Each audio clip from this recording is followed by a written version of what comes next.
बिस्मिल्लाहिर्रहमानिर्रहीम। स्टूडेंट, मेरी आवाज आ रही है आप लोगों को?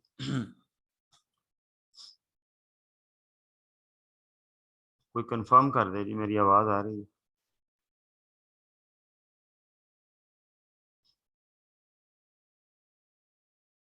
जी, मोहम्मद अरसलान सईद।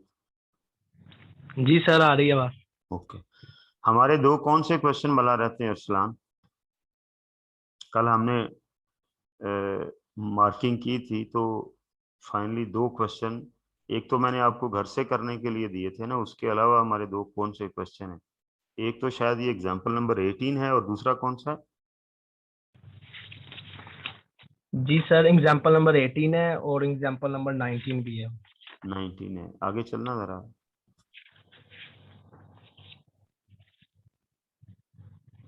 ओके, ठीक है। अच्छा जी, कल जो क्वेश्चन मैंने दिए थे वो, उनमें किसी का कोई मसला? सर मेरा क्वेश्चन है एक। जी। सर एग्जाम्पल नंबर 20 का फर्स्ट पार्ट के लास्ट में वो कहता है कि 1.6 मिलियन वाज कैपिटलाइज्ड, जो कि कमीशन था sale, and being amortized over 2 years period. Hmm. Sir इसका मतलब है कि उसने 1.6 मिलियन को एज अ एसेट बुक कर लिया है, हम्म। और उसके बाद वो जैसे जैसे मंथ गुजरते जाएंगे 2 इयर्स तक अच्छा, वो इनकम उसको उसको एक्सपेंस। एक्सपेंस। बिल्कुल, इसका सर यही उसने उसने जैसे वो ट्रीट किया ना एंट्री को, सर वो डबल एंट्री मुझे उसकी ना सर समझ नहीं आई। कौन सी इलस्ट्रेशन है ये? सर एग्जाम्पल नंबर 20 है। एग्जाम्पल नंबर 20 निकालो जी।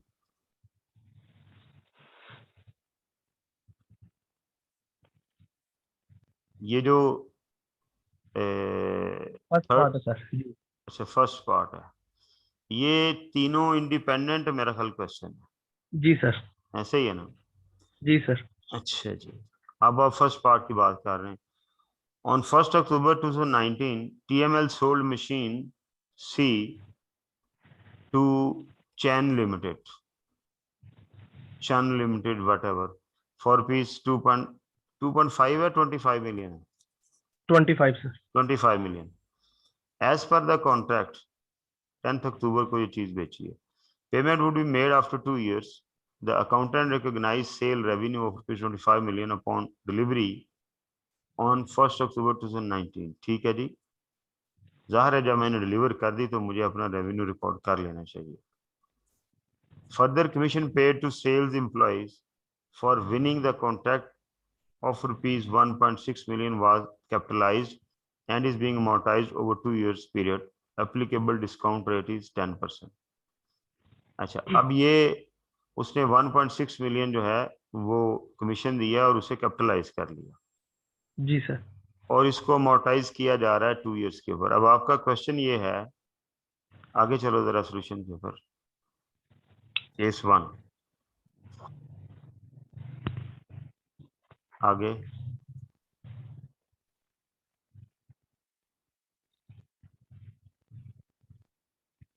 नहीं, ये तो केस 2 आ गया ना, ये है। जी सर। अब आपने रिसीवल बुक कर लिया, अपना रेवेन्यू टू रिसीवेबल, ठीक है। ये 4.3 जी। मिलियन, 25 में से 20 या 66 माइनस कर दिया। वो 25 की हमने उसकी जो थी वो प्रेजेंट वैल्यू निकाल ली ना, जी ठीक है। सर। ये तो समझ आ गई 4.34 कैसे निकला है? Yes sir. जी ओके। सर। अच्छा, उसके बाद रिसीवेबल टू इंटरेस्ट इनकम, ये इसने कैलकुलेट की है 20.66 के ऊपर 10% के हिसाब से 3 माह के लिए। Yes sir. ये भी क्लियर है? Yes sir. ओके। अब उसने कमीशन एक्सपेंस जो है वो एक्चुअली, ये जो इस तरह की कॉस्ट होती है उसको हमने कैपिटलाइज नहीं करना, ठीक है। उसको हमने एक्सपेंस आउट करना है। उसने इसको अमोर्टाइज किया हुआ है। ये अमोर्टाइजेशन गलत हुई हुई है, ठीक है। लिहाजा हम उसे एक्सपेंस ट्रीट करेंगे इमीडिएटली 1.6 मिलियन को, और जो उसने अमोर्टाइजेशन की हुई है वो अमोर्टाइजेशन एक्सपेंस रिवर्स करेंगे। वो कैसे? 1.6 2 इयर्स के लिए डिवाइडेड बाय 2 किया हमारे अभी 3 महीने गुजरे हैं प्रोडक्ट डिलीवर किए हुए, तो 3 महीने का जो मोटाइजेशन का इफेक्ट था वो मैंने रिवर्स कर दिया, उसे मैंने क्रेडिट कर दिया, पहले वो डेबिट हुआ हुआ था, और बाकी जो है वो हमने कॉन्ट्रैक्ट कॉस्ट को डाल दिया। जो ही कॉन्ट्रैक्ट जो है वो डिलीवर हो जाता है तो उससे रिलेटेड कॉस्ट जो है वो कॉस्ट को चार्ज हो जानी चाहिए, उसके अमोर्टाइजेशन होने का कोई जवाज नहीं है। अमोर्टाइज तो तब करते हैं जब मैचिंग कॉन्सेप्ट के तहत रेवेन्यू भी अगले सालों में जाके रिकॉग्नाइज होना।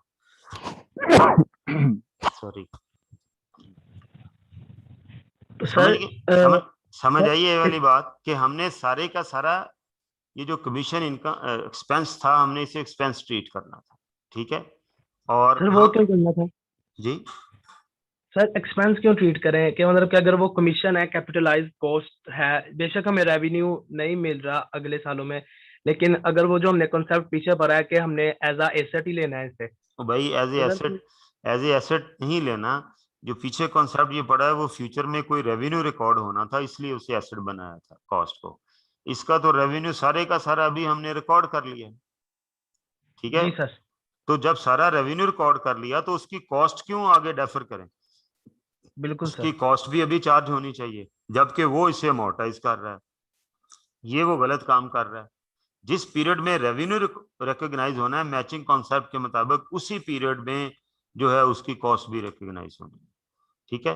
तो उस वजह से जी वो जो अमोर्टाइजेशन कर रहा है वो रिवर्स कर दी है, और सारी जो हमारा एक्सपेंस है उसे इमीडिएटली हमने रिकॉर्ड कर लिया है, ठीक है।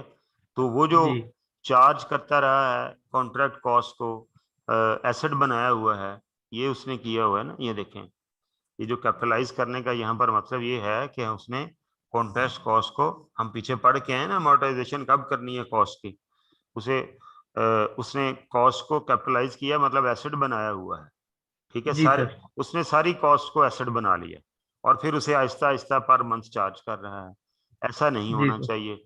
जिस दिन परफॉर्मेंस ऑब्लिगेशन डिलीवर हो गई उस दिन सारे की सारा जो कॉस्ट है उसे एक्सपेंस ट्रीट हो जाना चाहिए। तो ये पहले अमोर्टाइज होता रहा है, इसे मैंने क्रेडिट किया है, और जी सर। ये कैपिटल पोर्शन वहां पड़ा हुआ है, ये मैंने क्रेडिट कर दिया, ये दोनों नील हो गए, और कमीशन एक्सपेंस सारे का सारा चार्ज हो गया। मेरा ख्याल बिल्कुल क्लियर होनी चाहिए बात। बिल्कुल सर। जी चलो, सर, थैंक यू सर। ठीक हो ओके गया। Sir, thank you. Very good, आगे चलो जी।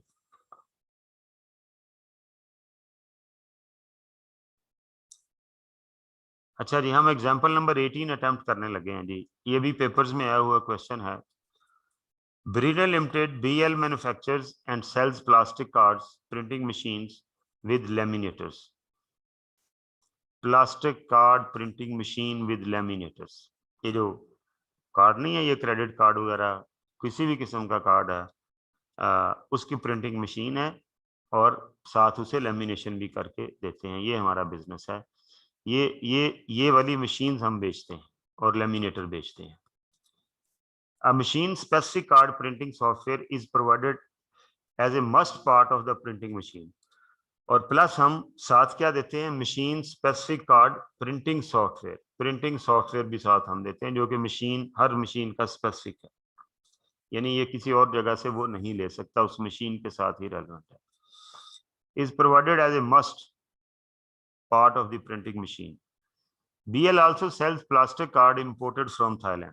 वो प्लास्टिक कार्ड भी बेचते हैं, मतलब प्रिंटिंग करने के अलावा वो प्लास्टिक कार्ड भी बेचते हैं। किसी ने प्रिंटिंग नहीं करवानी, सिर्फ कार्ड चाहिए, वो खुद प्रिंटिंग कर लेंगे, तो हम प्लास्टिक कार्ड जो इंपोर्ट फ्रॉम थाईलैंड है वो भी बेचते हैं। तो हमारी 3 प्रोडक्ट्स हो गई। एक हो गई जनाब कार्ड प्रिंटिंग मशीन, एक हो गया जनाब लेमिनेटर, ये भी एक मशीन प्रिंट करती है, दूसरी उसके ऊपर कागज चढ़ा देती है, और तीसरी प्रोडक्ट होगी प्लास्टिक कार्ड्स, ठीक है। BL agree to supply the following to proud learners, a country wide school network, ठीक है। प्राउड लर्नर उसका कोई कस्टमर है, और ये कंट्री वाइड स्कूल नेटवर्क है, उसको हमने ये चीजें देने का कॉन्ट्रैक्ट किया। 15 card printing machine available in ready stock, ये हमारे पास मौजूद हैं। 8 laminators would require 30 days to deliver, ये 30 दिनों में डिलीवर होंगे, अवेलेबल नहीं होंगे। और 100,000 plastic card available in ready stock, ये भी मेरे पास रेडी स्टॉक में पड़े हुए हैं। ये हमारा कॉन्ट्रैक्ट है। ठीक है, 15 मशीनें, 8 लैमिनेटर और 1 lakh card. A lump sum price of 9.2 million for the total contract has been agreed between BL and school network। लो जी, ये उसकी ट्रांजैक्शन प्राइस है 9.2 million. Cost and list price of the goods are, ये उसकी प्राइस दी हुई है, ये देखें, और ये उसकी कॉस्ट दी हुई है, सॉरी हाँ कॉस्ट है और प्राइस है। ये जो कार्ड प्रिंटिंग मशीन है ये हम, इसकी कॉस्ट है 4 लाख और जो लेमिनेटर है उसकी कॉस्ट है 2 लाख, लेकिन हम ये विद लेमिनेटर कितने की बेचते हैं, 8 लाख की। ठीक है, दोनों चीजें, यानी उनकी प्राइस इकट्ठी दी हुई है, ये कंबाइंड प्राइस है, और ये उसकी कॉस्ट अलग-अलग दी हुई है। ओके, प्लास्टिक कार्ड जो है वो हम 5 रुपए का खरीदते हैं, वो जो थाईलैंड से इंपोर्ट होता है, और 12 रुपए का हम बेचते हैं, इसकी अलग प्राइस और कॉस्ट अलग-अलग से मौजूद है। BL does not sell printing machines without laminator, ये देखें यहां से भी पता चल गया। वो कहता है जी हम प्रिंटिंग मशीन अकेली नहीं बेचते, लेमिनेटर के साथ ही बेचते हैं, लिहाजा हमारी प्रिंटिंग मशीन प्लस लेमिनेटर की प्राइस जो है वो कितनी है, 8 लाख है, जबकि खरीदते हम अलग-अलग हैं। प्रिंटिंग मशीन 4 लाख की खरीदते हैं और लेमिनेटर 2 लाख का खरीदते हैं, तो ये बंडल की कॉस्ट बन गई 6 लाख और बंडल की प्राइस बन गई 8 लाख। ठीक है, पहले क्वेश्चन को समझना बहुत जरूरी होता है। However, in order to get this order X, BL went against his policy, लेकिन ये ऑर्डर लेने के लिए उन्होंने अपनी पॉलिसी से हट के काम किया। क्या मतलब, there is another supplier of imported card printing machine of almost similar specification, this supplier sells the machine at rupees 750,000। ये किसी कंपटीटर की प्राइस दी हुई है 750,000,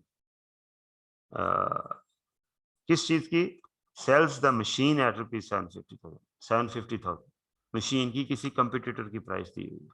okay, in most recent customers surveys printing machine of BL has been given 7 out of 10 points as against 9 out of 10 given to the competitor's imported machine। There is no supplier of laminator in the market। ठीक है, कहता है कि जी वो जो हमारे पास हमारी machine, एक सर्वे हुआ है और हमारी मशीन को 10 में से 7 पॉइंट मिले हैं, लेकिन जो कंपटीटर है उसकी मशीन को 10 में से 9 पॉइंट मिले हैं। ठीक है, ये पॉइंट किस लिए दिए हुए हैं, ये इनकी स्टैंड लोन प्राइस कैलकुलेट करने में यूज होंगे, पीछे हम पढ़ के आए हैं। और कहता है जो लेमिनेटर है उसमें हमारा कोई कंपटीटर नहीं है, लिहाजा कोई सर्वे कोई पॉइंट उसके लिए एवेल्युएट नहीं किया जा सकता। आगे चलेंगे, रिक्वायरमेंट क्या है हमारी, identify the performance obligation and allocate the transaction price to the identified performance obligation. लो जी, कहता है जी परफॉर्मेंस ऑब्लिगेशन डिटरमिन करें और हर परफॉर्मेंस ऑब्लिगेशन की ट्रांजैक्शन प्राइस बताएं, यानी एलोकेशन ऑफ ट्रांजैक्शन प्राइस करनी। कॉन्ट्रैक्ट मौजूद है जी, 3 चीजें बना के हमने देनी है। कहता है identification of performance obligation, there are 3 performance obligation. क्या है जी, transfer of 15 plastic card machine and its software, साथ सॉफ्टवेयर भी देना है।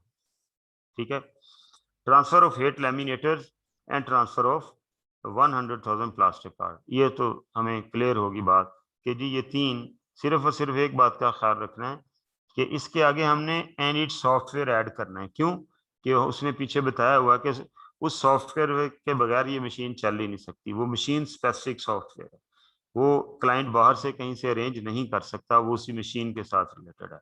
So that will be part of the performance obligation along with the machine। okay, although the software is distinct, ये देखें इसने लिखा भी हुआ है, is distinct from printing machine, software एक डिफरेंट चीज है मशीन से, लेकिन चूंकि वो मशीन स्पेसिफिक है इसलिए वो डिस्टिंक्ट नहीं रहा।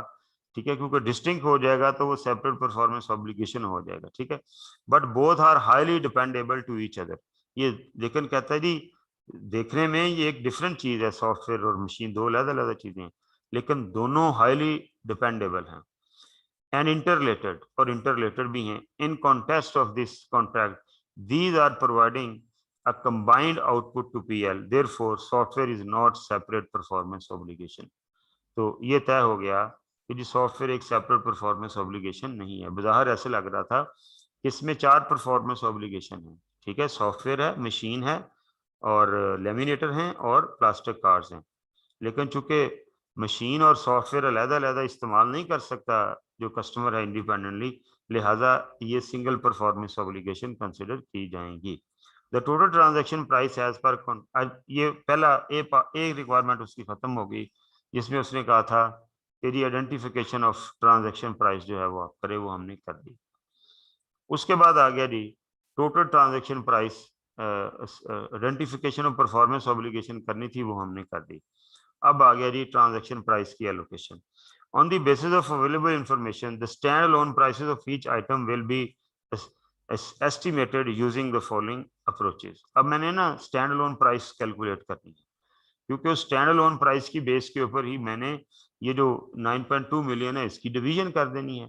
तो मेन काम इसमें क्या हुआ, मेन काम जो है वो इसकी प्राइस है जो अपना क्या कहते हैं स्टैंड अलोन प्राइस कैलकुलेट करना है. Plastic card printing machine and software. पहली प्रोडक्ट क्या थी हमारी, प्लास्टिक कार्ड प्रिंटिंग मशीन और उसका सॉफ्टवेयर थी. इसकी हमने जो है वो स्टैंड अलोन प्राइस जो है वो कैलकुलेट करनी है. ठीक है, अब इसके लिए मेरे पास हिंट क्या है, मेरे पास हिंट है कि जी कंपटीटर की प्राइस क्या है. अगर तो कोई सर्वे ना दिया हुआ होता तो वो जो कंपटीटर की प्राइस थी वही स्टैंड अलोन प्राइस थी. ठीक है, लेकिन अब क्या है, अब उसने हमें अल्टीमेटली इसका एक जो है वो बता दिया कि कंपटीटर की प्राइस इतनी है, लेकिन अल्टीमेटली क्या है कि उसके ऊपर पॉइंट सिस्टम में है. तो लिहाजा प्रोबेबिलिटी के पॉइंट ऑफ व्यू से कि उसके जितने पॉइंट हैं, यानी कि हमारे पीछे जाएं जरा, ये देखें यहाँ लिखा हुआ है हमें 7 पॉइंट मिल रहे हैं और कस्टमर को कितने मिल रहे हैं 9. दोनों के 10 में से है तो 10 is a common factor.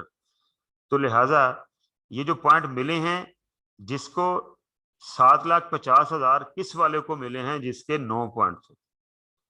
Sorry 7,50,000 किसकी कीमत है जिसको 9 पॉइंट मिले. तो इसी रेशो से जिसके 7 पॉइंट जिसे मिले उसकी प्राइस क्या होगी वो हमने निकाल ली. चलें जी, ओके निकाल लो ना, एक वो क्या कहते हैं शीट निकाल लो. ये देखें जी, सबसे पहले क्या है, मशीन एंड सॉफ्टवेयर.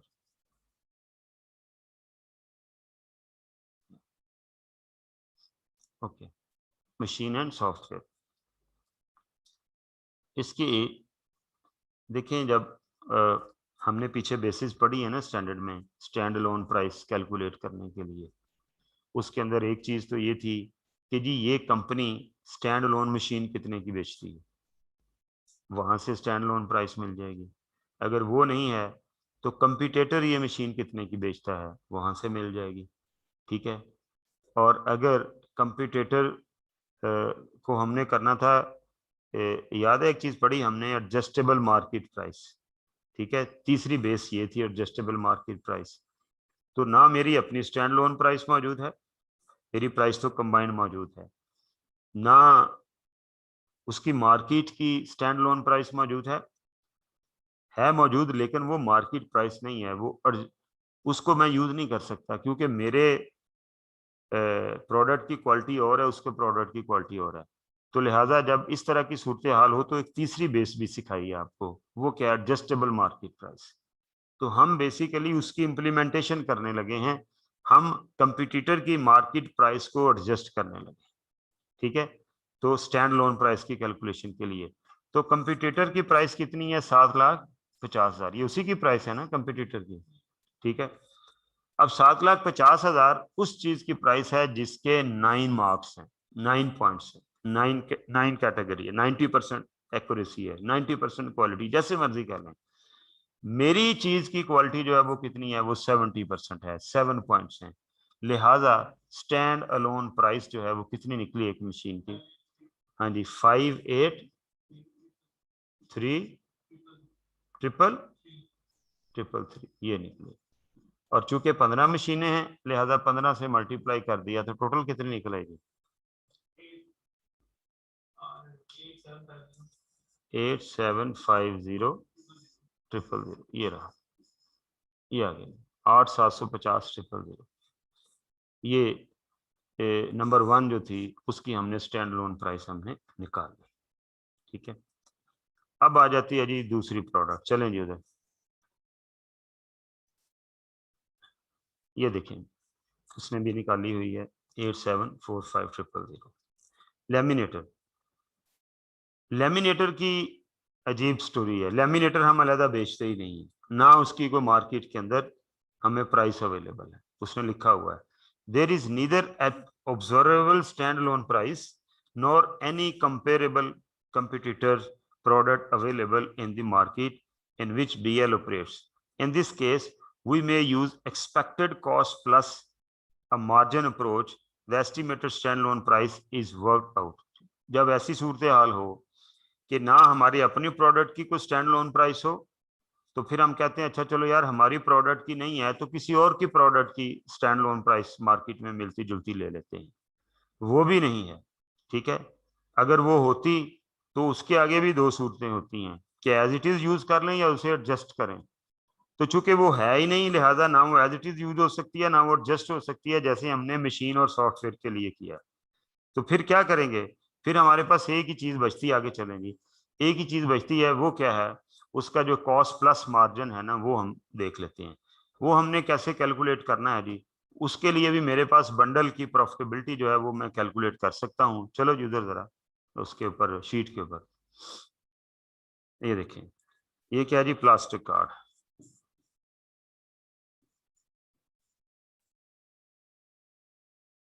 इसकी स्टैंड लोन प्राइस। ठीक है, मेरे पास अलहदा से मैं नहीं बेचता कार्ड। ठीक है, मैं बंडल में ही बेचता हूँ, लिहाजा प्लास्टिक कार्ड की स्टैंड लोन प्राइस मेरे पास नहीं है। ओके, कोई कंपटीटर भी मार्केट में प्लास्टिक कार्ड नहीं बेचता, लिहाजा कंपटीटर की स्टैंड लोन प्राइस भी नहीं। अगर कंपटीटर की स्टैंड लोन प्राइस होती तो उसकी आगे दो सूरतें हो सकती थी। एक तो उसकी बताई जाती कि उसकी स्टैंड लोन प्राइस ये है, कोई उसकी रैंकिंग ना की जाती, कोई मार्किंग ना की जाती जैसे मशीन की गई है, तो मैं वही यूज कर लेता। लेकिन जब रैंकिंग और मार्किंग की गई है तो फिर मैंने प्रोपोर्शनेट कैलकुलेट करना है जो मेरे पॉइंट बनते हैं उनके हिसाब से। 750 प्राइस थी 9 पॉइंट्स की आउट ऑफ 10, और ये 7 की मुझे प्राइस निकालनी है, कितनी है वो मैंने ये निकाली। अब यहाँ ये वाली सूरत हाल भी नहीं है। तो तीसरी अप्रोच क्या थी? तीसरी अप्रोच थी प्रॉफिट मार्जिन अप्रोच। ठीक है, वो हम कैलकुलेट कर सकते हैं। वो किस तरह कैलकुलेट करेंगे ये देखें। ये अब मेरे पास जो बंडल है उसकी टोटल सेल वैल्यू क्या है? टोटल वैल्यू ऑफ बंडल कितनी है जी? वो है 8 लाख। ठीक है, कैसे भला? वो टोटल 8 लाख दी हुई है, दोनों की अलहदा अलहदा नहीं दी हुई। ठीक है, अलहदा अलहदा दी होती तो और क्या चाहिए था। ठीक है, अब वो कहता है जी टोटल कॉस्ट ऑफ बंडल क्या है?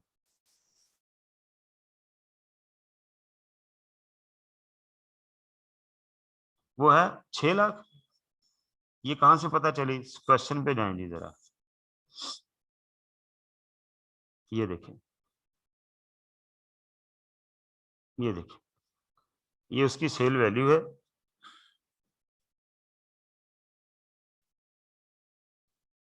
ये उसकी सेल वैल्यू दी हुई है, ये देखें 8 लाख बंडल की प्राइस है, यहाँ कोई प्राइस नहीं है। और ये दोनों की अलग अलग कॉस्ट दी हुई है। ठीक है जी, तो वो 4 + 2 6 लाख वो होगी उसकी कॉस्ट, और 8 लाख प्राइस है बंडल की। चलें जी अब शीट पे चलें। तो मेरा प्रॉफिट कितना हुआ इसमें से? वो हुआ जी 2 लाख। 2 लाख कह लें। ठीक है, अब मैं इसकी परसेंटेज अगर निकालता हूं तो ये जो 100% प्रॉफिट है दोनों का, इसमें कितना प्रॉफिट इस प्रोडक्ट का, कितना इसका, वो देख लेते हैं। ठीक है, तो अल्टीमेटली मेरी जो कॉस्ट है उसके हिसाब से मेरा प्रॉफिट एलोकेट हो जाएगा। ठीक है, कॉस्ट कितनी है? ये क्या कह रहा है जी? जी उसामा। जी भाई। ये नंबर 2 पे लैमिनेटर्स नहीं आएगा सर, प्लास्टिक कार्ड और सही, थर्ड प्रोडक्ट। सही कह रहे हो, सही कह रहे हो, सॉरी, सही कह रहे हो, गलती होगी भाई, अच्छा किया बता दिया। ये प्लास्टर कार्ड का नहीं हम कर रहे, नंबर 2 पे हम ये सारी वर्किंग लेमिनेटर्स की है। प्लास्टर कार्ड तो बिल्कुल सीधा सीधा काम है। लेमिनेटर, सॉरी यार, रोजा लग गया सुबह सुबह। ओके, लेमिनेटर्स। अच्छा जी,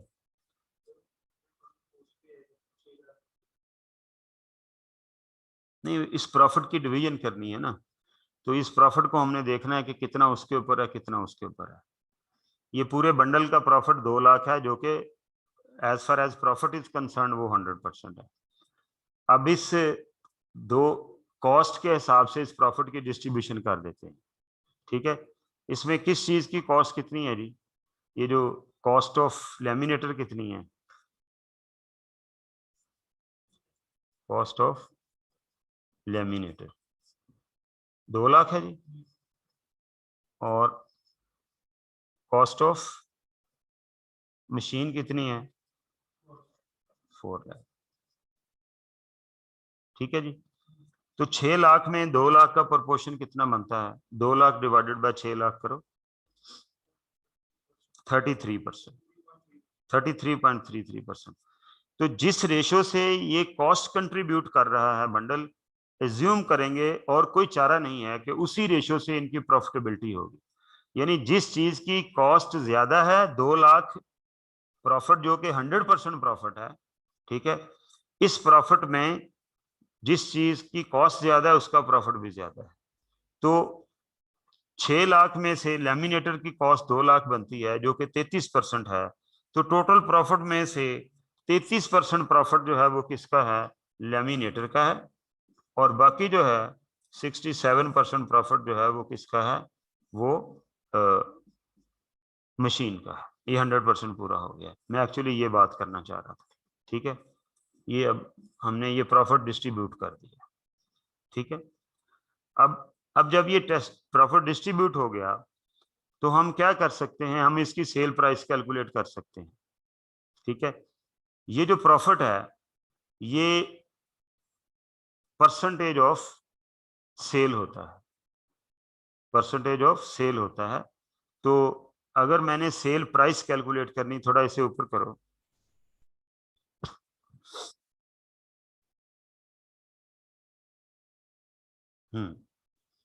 अब मैंने सेल प्राइस ऑफ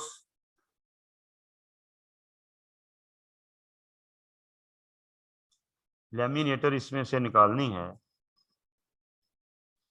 तो हम क्या करेंगे?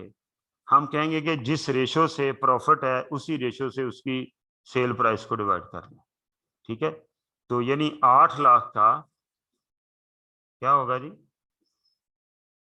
33%। ये क्या है जी? ये इसकी सेल प्राइस ऑफ लेमिनेटर है। कितनी बनी?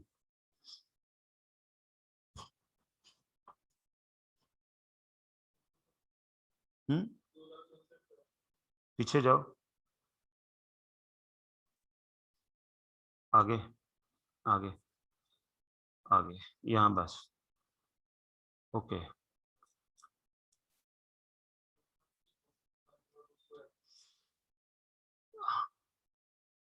हाँ जी, प्रॉफिट हमने निकाल लिया ना जी इसमें से।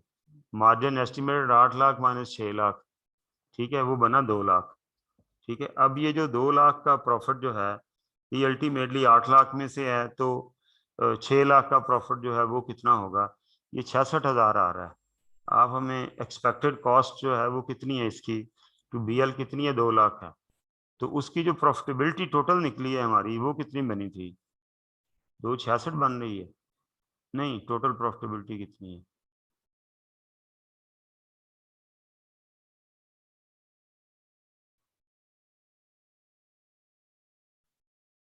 तो ये कितना बना 8 लाख का 33%, 33.33 करो,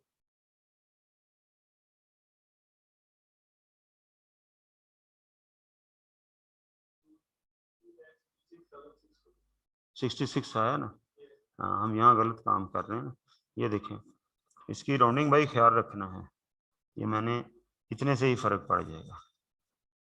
ये 33.33% आ, और ये जो है ये 66.67% आ रहा है। सही होगा, ठीक है। अब आपने इसको यहाँ नीचे ज़्यादा लिखता हूँ,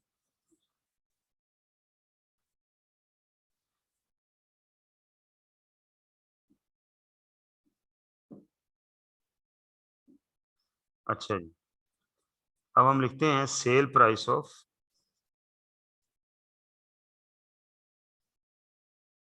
लैमिनेटेड स्टैंड अलोन, और ये एस्टिमेटेड है, ठीक है। तो क्या होगा, 8 लाख की टोटल सेल वैल्यू है, जिस रेशियो से ये प्रॉफिट में कंट्रीब्यूट कर रहे हैं उसी रेशियो से हम क्या करेंगे, एज्यूम करेंगे कि ये रेवेन्यू में कंट्रीब्यूट कर रहे हैं।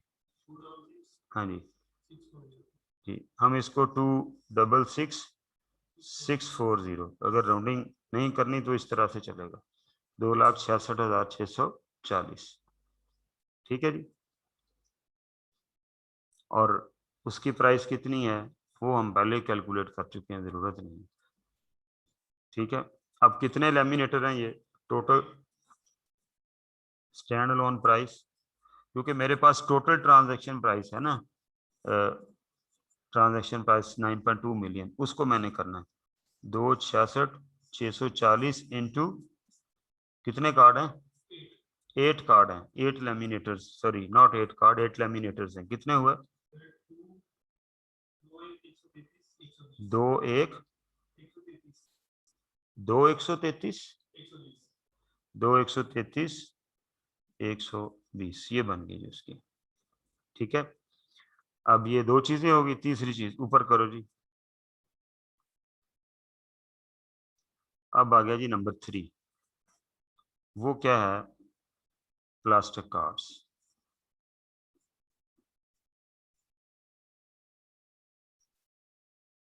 इसकी स्टैंड लोन प्राइस कितनी है, वो दी हुई है उसने, ठीक, कितनी है जी, नहीं 1 लाख तो कार्ड है ना, एक की कितनी है, 15 रुपए है, कितनी है, पीछे जाओ, ये रहा, यहाँ दिया हुआ पीछे, ये रहा 12 रुपए, ठीक है। चलो जी, ये आ गया जी 12 रुपए, और टोटल स्टैंड लोन प्राइस कितनी होगी,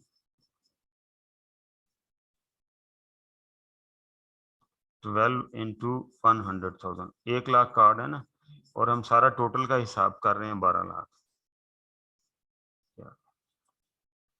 अब stand alone price of the bundle कितनी होगी, stand alone price of transaction कितनी होगी,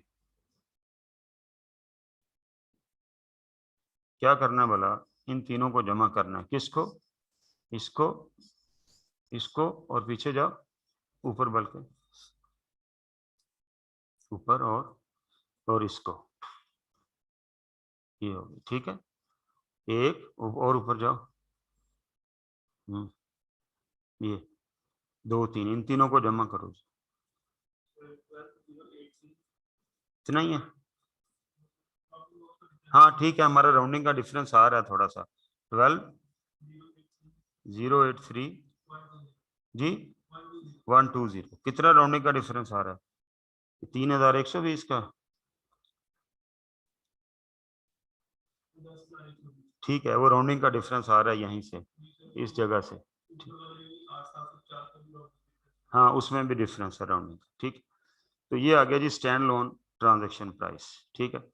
अब मैंने परफॉर्मेंस ऑब्लिगेशन को, अब हमने एलोकेशन ऑफ ट्रांजैक्शन प्राइस करनी, ठीक है।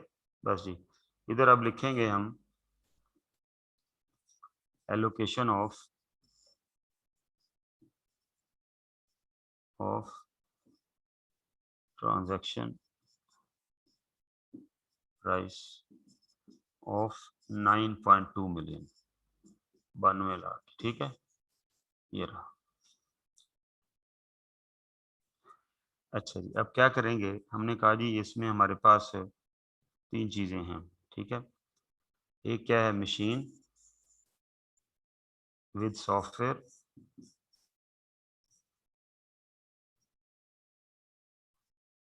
ठीक है, 92 लाख डिवाइडेड बाय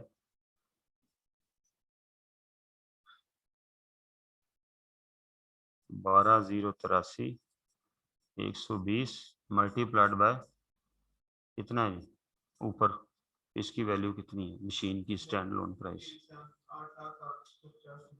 8,750 000, ये निकला है जिसकी प्राइस कितनी बनी।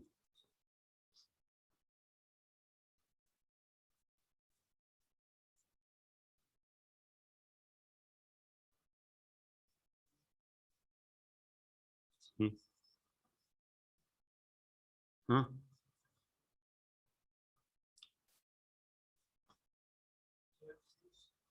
जी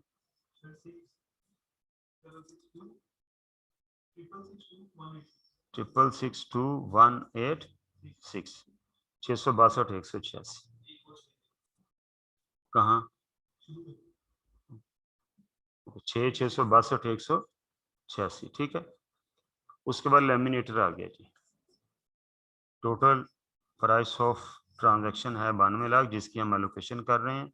स्टैंड अलोन प्राइसेस की बेस के ऊपर इसकी प्राइस बननी थी इतनी चीज़ों की 1 लाख, ये 12.03 मिलियन, और स्टैंड लोन प्राइस की बेस के ऊपर इसकी कितनी निकली थी स्टैंड लोन प्राइस, ये कार्ड्स की 2,133 120, तो ये निकल आई जी मेरे पास इसकी प्राइस 1,624 142, ठीक है। उसके बाद तीसरी प्रोडक्ट है कार्ड्स,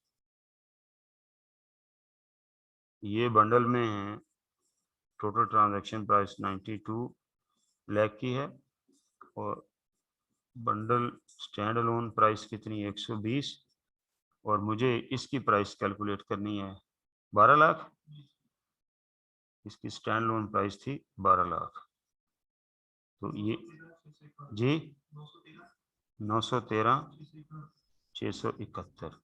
अब इन सबको जब हम जमा करते हैं तो ये टोटल कॉस्ट ऑफ कॉन्ट्रैक्ट आ जानी चाहिए इसके बराबर, ये जो 9.2 मिलियन है। चेक करो जी टोटल कितना आता है,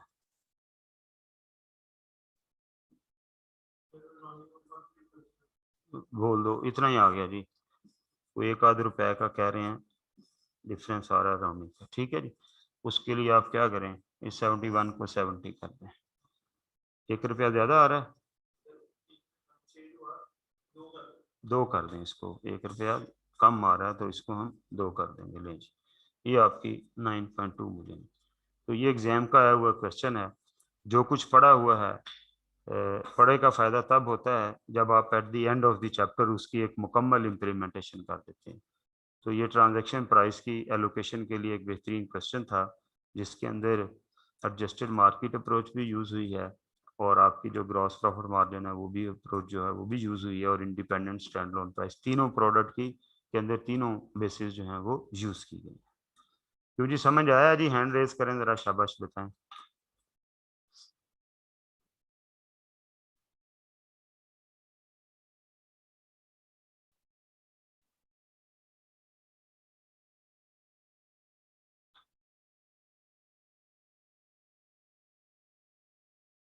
ठीक है जी, क्लोज करें,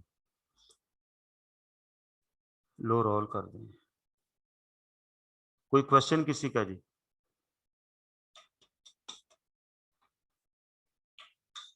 चलो जी आगे।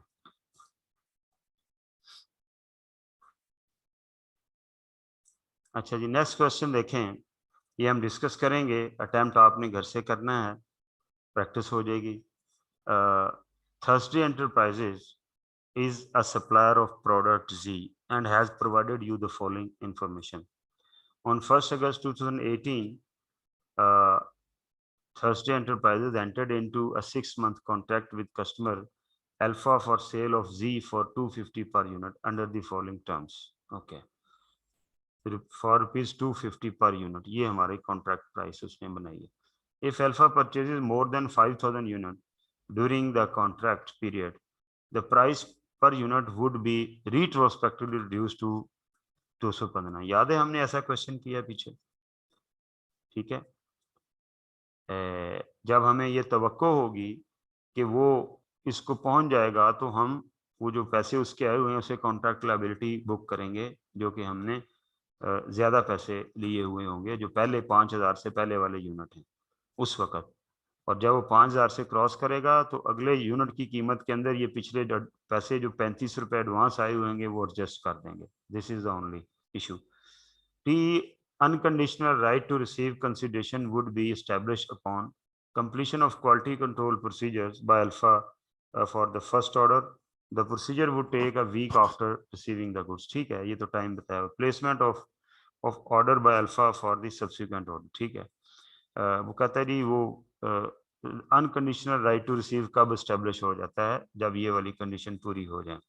At the inspection of the contract, TE concludes that Alpha's purchase will not exceed the 5,000 unit threshold for the discount. कहता है वो threshold को increase नहीं करेगा. ठीक है. तो ultimately Alpha placed the following orders. उसने 10 अगस्त को 3,000 का ऑर्डर किया. ठीक है. और इसकी डिलीवरी डेट थी 28 अगस्त और पेमेंट डेट थी 15 सितंबर. ठीक है. अब जब आपने पेमेंट डेट उसकी 15 सितंबर है, डिलीवरी डेट जो है वो ये है, तो डिलीवरी डेट को रेवेन्यू तो रिकॉग्नाइज करेंगे लेकिन रिसीवल बुक नहीं कर सकते. क्यों नहीं बुक कर सकते? क्योंकि मेरा राइट टू रिसीव 12 सितंबर को स्टैंड कर रहा है. चलें आगे चलते हैं. उसके बाद 25 दिसंबर को 4,000 का आपने और ऑर्डर कर दिया. 15 जनवरी को ये गुड डिलीवर की. 10 जनवरी को इसकी पेमेंट का जो राइट है वो यानी डिलीवरी से पहले राइट टू रिसीव डिटरमिन हो गया. ठीक है, ये जरा ख्याल रखिएगा. आगे चलें. On February 19 the T entered into 6 month. ये वही क्वेश्चन है. ओहो, रिपीट हुआ है. ये क्या चक्कर है? बी है. अच्छा ठीक है, बी पार्ट है. On 1st February 2019, TE entered into the 6-month contract with another customer, Beta for. ठीक है, ये तो और कस्टमर है. If Beta purchases more than 15,000 units during the contract period, the price per unit would be retrospectively. ठीक है, वही बात है. Unconditional right to receive consideration would be established upon delivery of the goods Beta. कब right to receive establish हो जाएंगे? Would be established. ठीक है, डिलीवरी के ऊपर होंगे. ओके, पीछे जाओ, उस पर भी यही लिखा हुआ. भला कहाँ लिखा हुआ?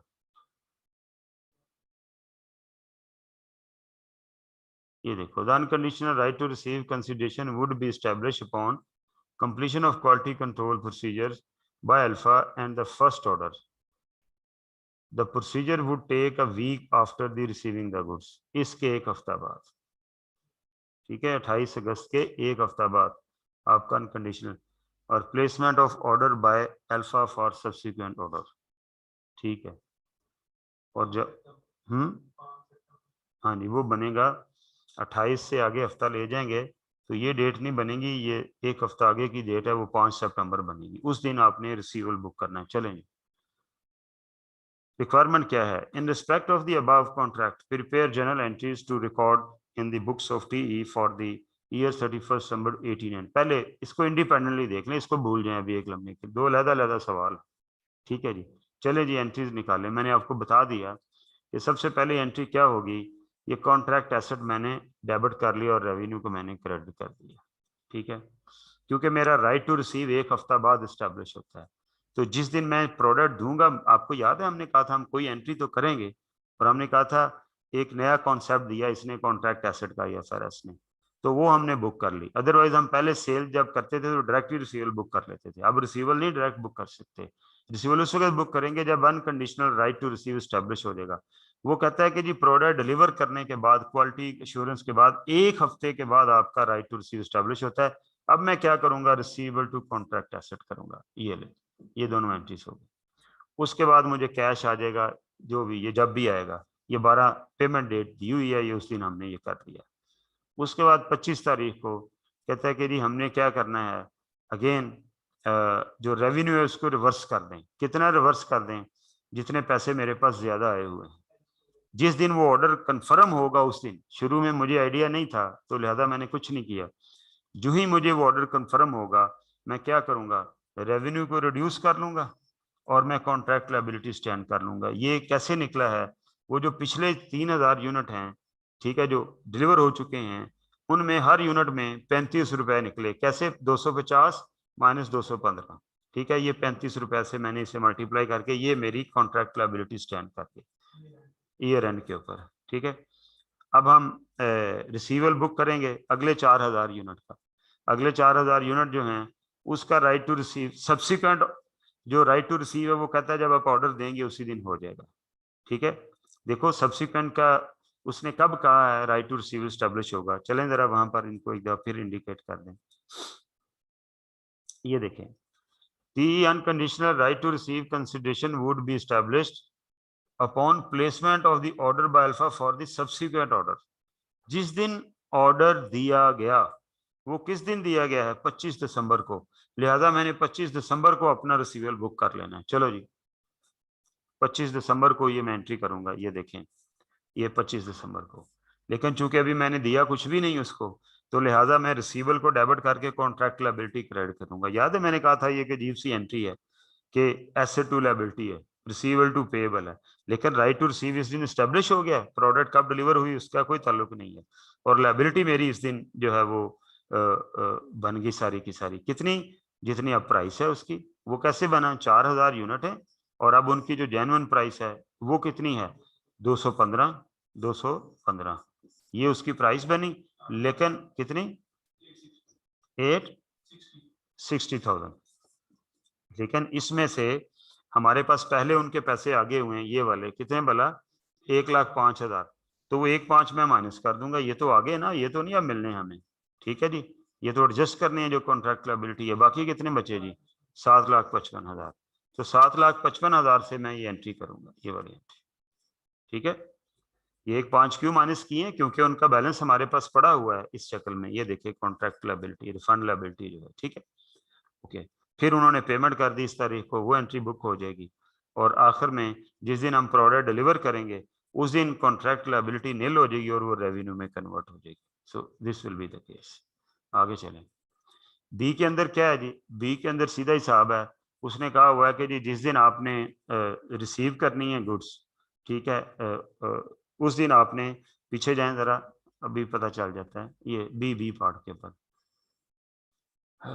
Under the following condition if Beta purchases more than 15,000, तो फिर उसको देंगे T unconditional right to receive consideration would establish upon delivery of the goods to Beta. ये डिलीवरी के ऊपर है, जिस दिन मैंने डिलीवरी की है, नॉट ऑर्डर, ऑर्डर की कोई कंसिडरेशन नहीं है। पीछे एक दिन एक ट्रांजेक्शन ऑर्डर बेस्ड थी, एक डिलीवरी के हफ्ता बाद थी, ठीक है, पेमेंट से पहले और दरमियान में।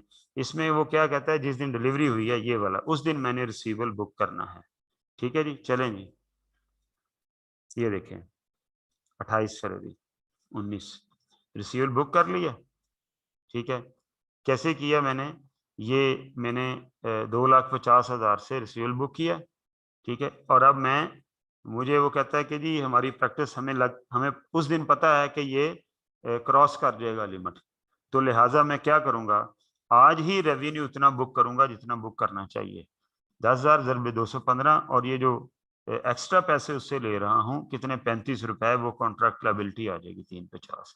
ये कैसा अभी क्यों हो गया, क्योंकि पीछे जाएं फिर क्वेश्चन पे, क्योंकि इसने लिखा हुआ है कि T conclude that Beta will meet 15,000 unit threshold for the discount. कहता है जी उसने कंक्लूड किया है जब हमने ऑर्डर लिया है कि जी वो अपना थ्रेशोल्ड अचीव कर लेगा, लिहाजा जिस दिन पहली एंट्री होनी है उसी दिन वो रिड्यूस प्राइस के ऊपर होनी है, लेकिन पैसे ज्यादा लेने हैं, ठीक है।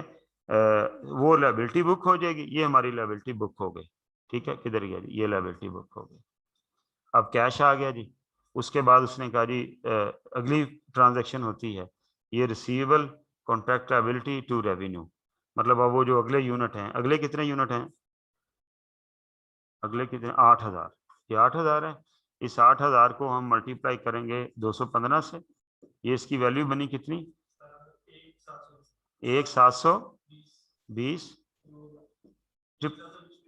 ट्रिपल जीरो, ये आ गया। ठीक है, इसमें से जो मेरा एडवांस आया हुआ है इतने से मैंने रेवेन्यू रिकॉर्ड करना है। ठीक है, और कुछ मेरा एडवांस आया हुआ है वो मैं एडजस्ट कर दूंगा। चलें जी, फिर हम वो एंट्री उधर कर लेते हैं। ये देखें, ये 350 लायबिलिटी नील हुई, ये 1,720 से रेवेन्यू रिकॉर्ड हुआ, और ये मेरा रिसीवेबल है, और ये वो रिसीवेबल देके फारग हो जाएगा।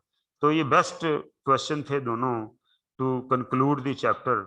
मुकम्मल अंडरस्टैंडिंग जो IFRS 15 की, बच्चे समटाइम सीरियसली नहीं पढ़ते तो उन्हें लगता है ये एक जैसी चीजें, लेकिन ऐसा नहीं है, हर चीज की लॉजिक है, हर चीज का एक मामला है। लेकिन जी ये चैप्टर हो गया हमारा मुकम्मल, इसका हम टेस्ट अनाउंस कर देंगे, वो टेस्ट आपने देना है। तो इंशाल्लाह ताला कल इससे आगे चलेंगे। आपने ये दोनों क्वेश्चन मैंने कर दिए हैं, आपने घर से जाके दोबारा कर लेने हैं। शॉर्ट क्वेश्चन हमारे पहले हो चुके हुए हैं, बाकी हमने क्वेश्चन कल सारे क्लोज कर दिए थे। कल इंशाल्लाह ताला हम वो जो चैप्टर है सन्ड्री स्टैंडर्ड्स वाला का जी, चैप्टर नंबर 8 वो स्टार्ट करेंगे। देखें ये छुट्टियां छुट्टियां ऐसे ही हैं, घर बैठ के आपने पढ़ना है। तो मैं भी आज आया हूँ, रात हमने भी कोई अल्लाह तौबा की है, लेकिन अगर आप लोग बिल्कुल नाजुक हो जाएंगे तो फिर पढ़ाई नहीं हो सकती, CA नहीं फिर हो सकता, फिर और काम हो सकते हैं। सो कल क्लास हमने करनी है, अपने टाइम टेबल के मुताबिक करनी है। इन लोगों की तो क्लास है ना टाइम टेबल में। ठीक है जी, थैंक यू वेरी मच जी। अल्लाह मियाँ आपको मैं अपनी ईमान में रखे।